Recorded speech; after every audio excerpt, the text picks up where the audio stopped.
Word on the street is that the Port of Portland's Board of Commissioners is going to be voting on its diversity, equity, and inclusion policies and associated guidelines, whether to keep them as is or to revoke them.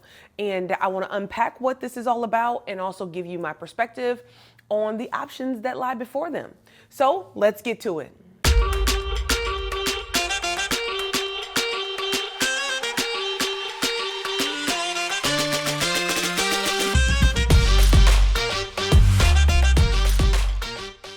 All right, gang. So the Port of Portland's Board of Commissioners is having a special hearing on April 21st at 8:30 a.m. The live stream link is in the comments. It's also in the narrative, and I hope you check out the live stream. They are going to be voting on whether or not they should revoke their commitment to diversity, equity, and inclusion, and the guiding principles associated with their diversity, equity, and inclusion statements and commitments. And this is a big deal. This is a really big deal for a few different reasons. Number one, I'm a huge fan of what the port has done, how they've walked their talk with respect to their commitment to diversity, equity, and inclusion. What they did with the new airport, how they brought in minority vendors, how they celebrated artists from all different walks of life, how they got small businesses to connect with and work with the big businesses like the Hoffman Construction. Like, it was special. It was unique. It was something that I really haven't seen any other entity do very well in the state of Oregon. And so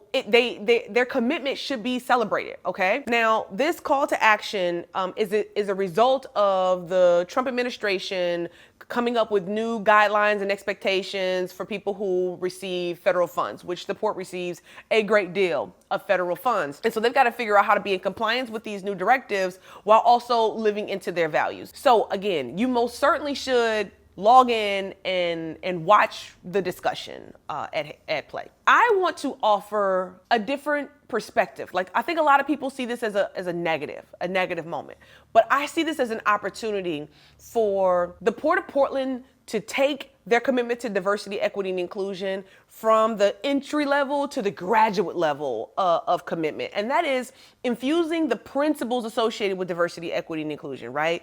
Fairness, accessibility, transparency, kindness, and respect for others. These things can be embedded into the cornerstone bedrock departments that exist throughout not just the port, but every ecosystem out there. And I wrote several articles talking about this. Although we are a human resources firm, we understand the value of diversity, equity, and inclusion principles in the workplace. And so we are really passionate about just, continuing to adapt and elevate what diversity, equity, and inclusion is all about. So I want you to think about it this way. If you take these fundamental and core principles and you embed them into communications, right? How you relay information to the greater public and to the internal workforce in a way that allows people to be informed about how decisions are made and which decisions are being made, right?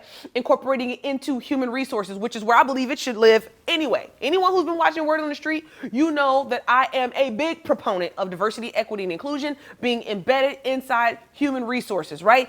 Employee relations, labor relations, classification and compensation, training and development, all the verticals that exist inside human resources should have diversity, equity, and inclusion tenets embedded throughout. But also procurement, how people get access to and become aware of opportunities to get grants and to become a vendor and to get contracts. These principles should live there. They should be embedded into leadership's evaluations, and people should be held to standards of making sure that instead of just using the language, which is what people are so comfortable doing, people are actually living into the values and the principles every single day. So I'm excited for this conversation. I don't believe it's a negative conversation, and I don't believe that the port has to give up on their commitment to diversity, equity, and inclusion. They just have to evolve it. All right. So until next time, thank you for watching Word on the Street. If you got a perspective, jump into the chat. I always want to talk to you about this topic. And hey, guess what? I'm excited about this moment for diversity, equity, and inclusion because I don't believe it's going away. I believe it is becoming more crystallized, more specific, more measurable, smarter in its execution. And I'm excited for it. Until next time.